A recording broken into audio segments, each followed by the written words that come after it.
You ask Tiger to solve.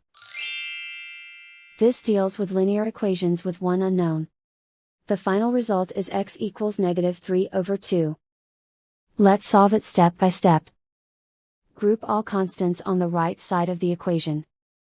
Subtract 7 from both sides. Group like terms. Simplify the arithmetic.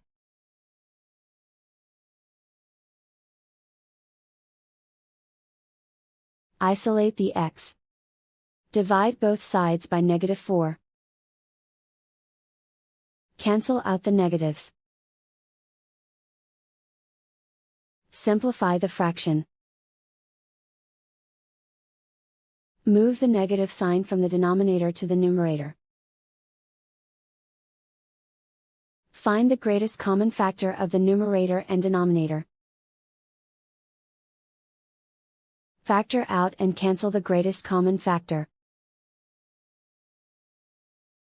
And so the final result is x equals -3/2.